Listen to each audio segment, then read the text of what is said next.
Thank you, Paolo. Thank you, Pascal. Good evening to all of you. I will concentrate my intervention on two topics, the outlook and fiscal governance on the one side, and have some brief words on the digital euro.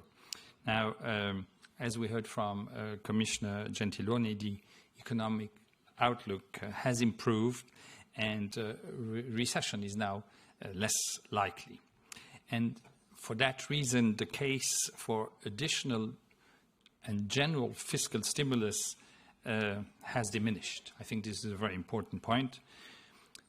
The other important topic we underline as ESM is that headline inflation has decreased quite a lot and more than expected, but core inflation remains very high. In fact, that's its highest level, and that is obviously what we need to focus on in the future. I had highlighted this already in the past month.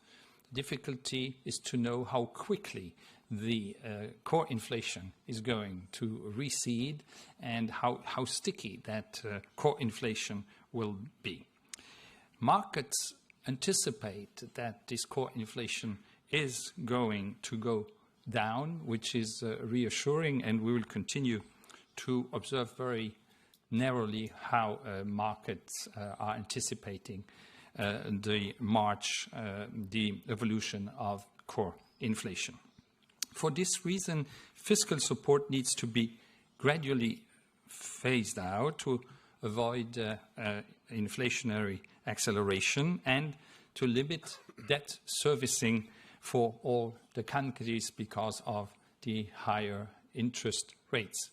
Let's not forget in that context that countries have locked in low interest rates on their long debt there. So in the short time, there is no emergency, but obviously caution is necessary.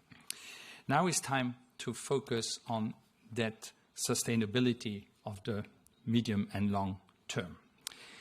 The discussion around fiscal policy guidance of the Commission was quite interesting and thorough. We have adopted the euro area paragraph dedicated to this topic. In that paragraph, we welcome the enhancing of the macroeconomic imbalance procedure, and we will continue to advocate for as strong as possible coordination amongst euro area countries. When you have a common currency, coordination is key. I have also highlighted that the document on which we have agreed, the proposal of the Commission, is very balanced. It makes sure that the proposal that the Commission will soon publish, that means a legal instrument, will take into account the recommendations that we have agreed on, which is that we need to agree on credible, transparent and verifiable rules, and we need to ensure equal treatment between countries. Now on the digital euro, as an ESM active on capital markets, I highlighted two elements. First and foremost, that a digital euro is key if we want to increase the international role of the euro and make the euro competitive.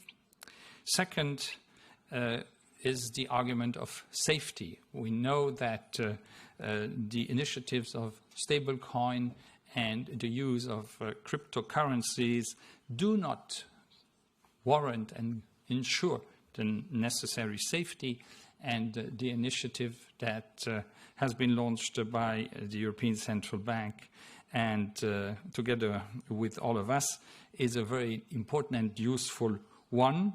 The legal tender in this context is key for the international attractiveness of the euro on the one hand, and it is also important to gain the trust of the consumer, of the people. Last but not least, on this topic, for the time being, the study is limited in the use to retail operations. But as ESM, we recommend that in a second stage, one should also look at the use of the digital euro for wholesale aspects. That would be it from my side. Thank you.